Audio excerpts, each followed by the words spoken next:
এয়া আমি আপোনালোকৰ মাজলৈ লৈ আহিছোঁ ভূপেন হাজৰিকাৰ সংগীতৰ ওপৰত লিখি প্ৰস্তুত কৰি উলিওৱা কেইটামান নিৰ্বাচিত গীত আৰু কথাৰে এখন সুন্দৰ সংগীতালক্ষ্য।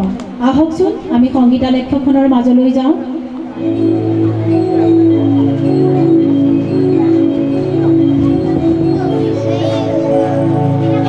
বৰ অসমৰ ভেটি গঢ়োতা মহাপুৰুষ শ্ৰীমন্ত শংকৰদেৱ, মহাপুৰুষ শ্ৰী শ্ৰী মাধৱদেৱ আৰু অসমীয়া কৃষ্টি সংস্কৃতিৰ ভঁৰাল চহকী কৰি যোৱা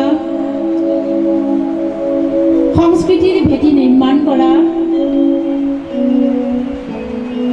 ৰূপকোঁৱৰ জ্যোতিপ্ৰসাদ আগৰৱালা, কলাগুৰু বিষ্ণুপ্ৰসাদ ৰাভা, এই মহান ব্যক্তিসকলৰ, এই মহিৰুহ ব্যক্তিসকলৰ পিছতেই আমি প্ৰথমেই নাম ল'ব লাগিব আমাৰ সকলোৰে মৰমৰ, সকলোৰে আদৰৰ অসমীয়াৰ হিয়াৰ আমঠু বিশ্ববন্দিত শিল্পী, সংগীত সূৰ্য, ভাৰতীয় চলচ্চিত্ৰৰ সৰ্বোচ্চ সন্মান দাদা চাহেব ফাল্কে বঁটা প্ৰাপক সুধাকণ্ঠ ডক্টৰ ভূপেন হাজৰিকাৰ নাম। অসমৰ সাহিত্য কলা সংস্কৃতিৰ অন্যতম মহিৰুহ এইগৰাকী সুধাকণ্ঠ ডক্টৰ ভূপেন হাজৰিকা একক আৰু অনন্যভাৱে সদায়ে অন্যতম। এইজনা মহান শিল্পীৰ আজি ৯৮তম জন্ম দিৱস উপলক্ষে আমি তেখেতলৈ যাচিছোঁ সশ্ৰদ্ধ প্ৰণাম। ভূপেন হাজৰিকা মাথো এজন ব্যক্তি নহয়, প্ৰতিজন সঁচা অসমীয়াৰ শিৰাই শিৰাই প্ৰবাহিত হৈ থকা এটি অমৰ সত্তা। তেখেত আছিল একেধাৰে গায়ক, গীতিকাৰ, সুৰকাৰ, লেখক আৰু সংগীত পৰিচালক। তেওঁৱেই সৰ্বপ্ৰথম গীতৰ মাধ্যমত বৰ অসমৰ খনিকৰ মহাপুৰুষ শ্ৰীমন্ত শংকৰদেৱক বিশ্ববাসীৰ আগত পৰিচয় কৰাই দিছিল। বিশ্বৰ বিভিন্ন প্ৰান্তত তেওঁ পৰিৱেশন কৰিছিল গুৰুজনাৰ সেই অমৰ সৃষ্টি, সেই কালজয়ী বৰগীত।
ডক্টৰ ভূপেন হাজৰিকা যে এজন বিশ্ববন্দিত শিল্পী হ'ব, সেই কথাটো তেওঁ বহুত সৰুতেই প্ৰমাণ পাইছিল।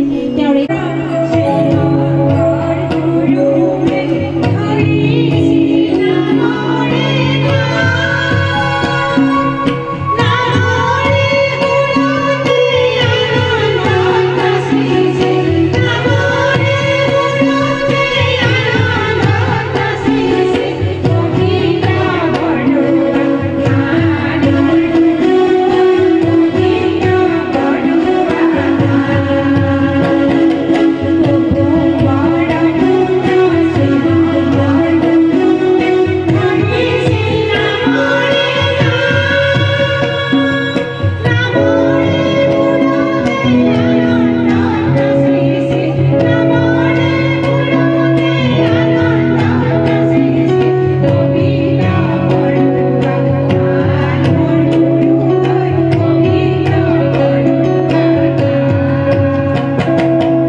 তেওঁ গুৱাহাটীৰ নিজৰা পাৰৰ ঘৰত, কালিলৈ কলিকতাৰ কালীগঞ্জৰ ঘৰত, আজি যদি মায়ানগৰী মুম্বাইত, কালিলৈ হয়তো নিউয়ৰ্কত।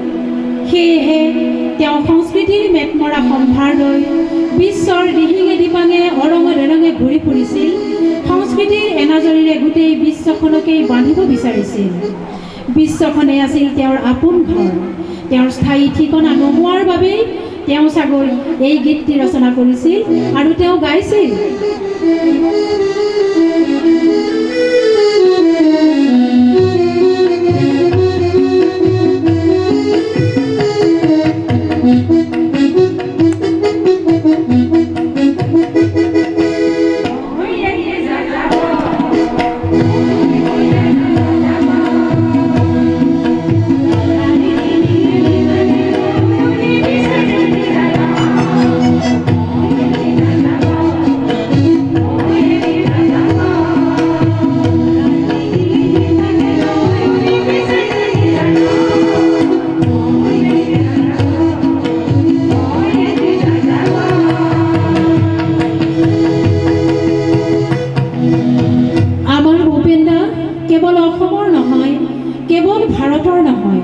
ভূপেন দা আছিল এক বিশ্ব নাগৰিক। সমগ্ৰ বিশ্বৰ সংগীত প্ৰেমী জনতাৰ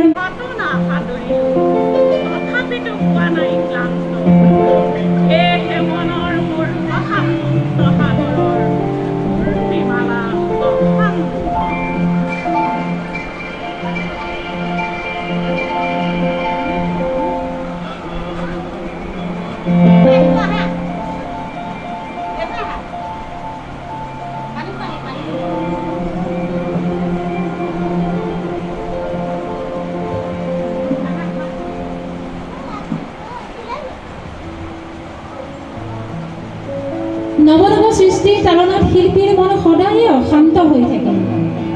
শিল্পীয়ে সদায়ে বিচাৰি ফুৰে সৃষ্টিৰ উৎস। সেইদৰে হয়তো আমাৰ ডক্টৰ ভূপেন হাজৰিকায়ো সৃষ্টিৰ উৎস বিচাৰি ফুৰোঁতেই এবাৰ ডিব্ৰুগড়ৰ পৰা আহি থকা অৱস্থাত তেওঁ শিৱসাগৰৰ দিখৌ নদীৰ কাষত কহুৱাৰ ফুল হালি জালি থকা দেখিয়ে হয়তো সৃষ্টি কৰিছিল এটি অতি সুন্দৰ গীত আৰু গাইছিল।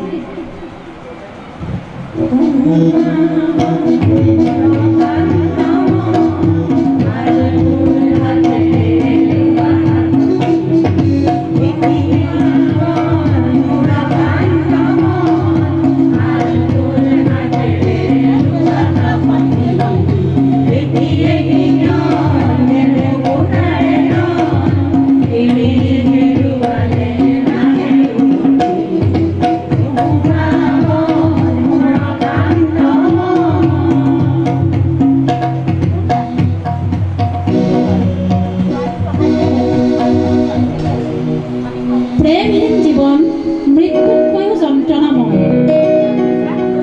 প্ৰেমে মানুহক মানুহ হ'বলৈ শিকায়, মানুহে মানুহক ভাল পাবলৈ শিকায়। মানুহৰ জীৱন আৰু প্ৰেম একেটা মুদ্ৰাৰে ইপিঠি সিপিঠি, অৰ্থাৎ জীৱনৰ অবিহনে প্ৰেম আৰু প্ৰেমৰ অবিহনে জীৱন দুয়োটাই অবাস্তৱ কল্পনা।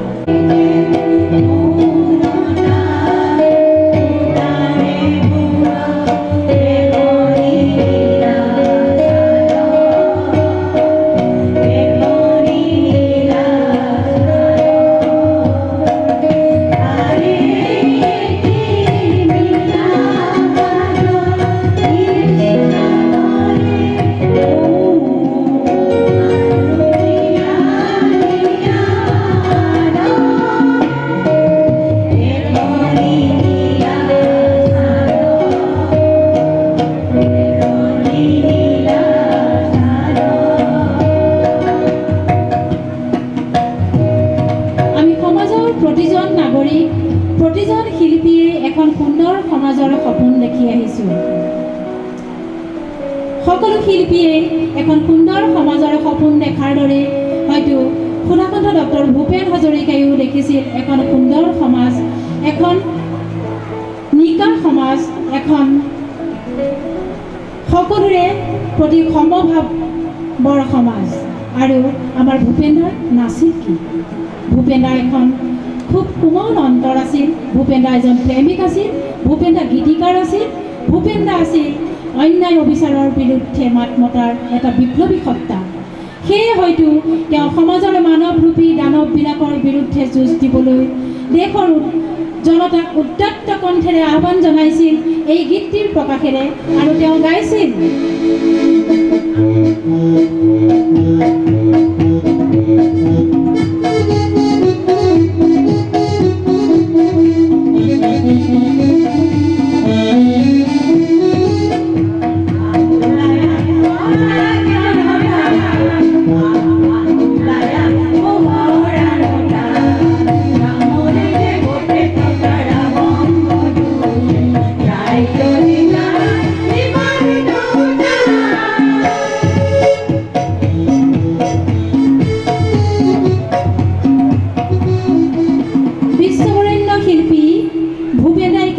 অসমীয়া ভাষাতেই নহয়, তেখেতে বাংলা, হিন্দী আৰু ইংৰাজী ভাষাতো গীত ৰচনা কৰি সমাজত পৰিৱেশন কৰি গৈছিল।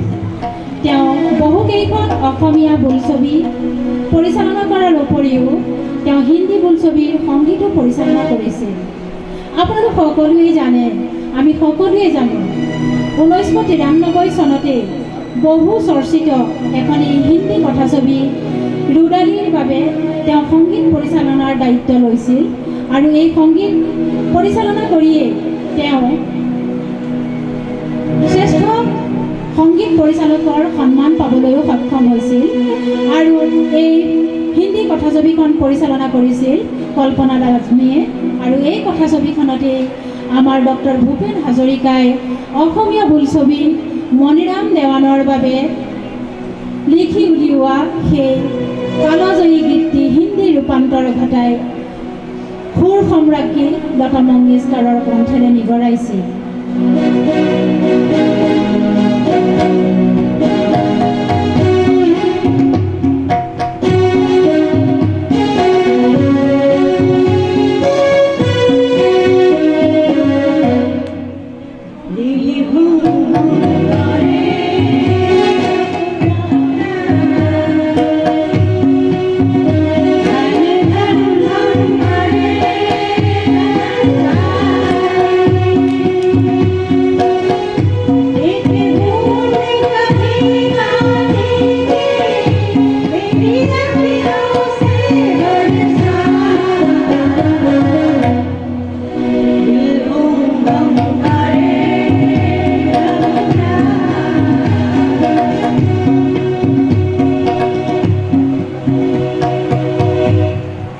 কবিগুৰু ৰবীন্দ্ৰনাথে কৈছে, সবাৰ উপৰে মানুষ সত্য, তাহাৰ উপৰে নেই। আমাৰ ভূপেন দা আছিল এজন গণশিল্পী। তেওঁ প্ৰায় গীততে মানুহৰেই জয়গান গাই গৈছে। সেইবাবে তেওঁৰ কলমেৰে নিগৰিত হৈছিল মানৱ প্ৰেমৰ সেই অমৰ গীতটি, যিটো গীত আমাৰ সকলোৱে প্ৰিয় গীত। প্ৰিয় দৰ্শক শ্ৰোতা, আহকচোন আমি সকলোৱে আজি আমাৰ এই আলেখ্যখনিৰ সামৰণিত সুধাকণ্ঠৰ ৯৮তম জন্ম জয়ন্তী উদযাপনৰ এই মঞ্চত তেখেতক সুঁৱৰি তেখেতৰ মানৱ প্ৰেম আৰু তেখেতৰ মানৱতাবোধক সন্মান জনাই আমি সমস্বৰে এই গীতটি গাওঁ। আমি আমাৰ সন্মুখত থকা দৰ্শক শ্ৰোতা আৰু আমাৰ কণ কণ মইনা মইনী সকলোকে মঞ্চলৈ আমন্ত্ৰণ জনাইছোঁ। আমি এই গীতটিত সকলোৱে সমস্বৰে কণ্ঠদান কৰোঁ। আহকচোন।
আৰু কৰ্মকৰ্তালৈ আন্তৰিক কৃতজ্ঞতা জ্ঞাপন কৰিছোঁ।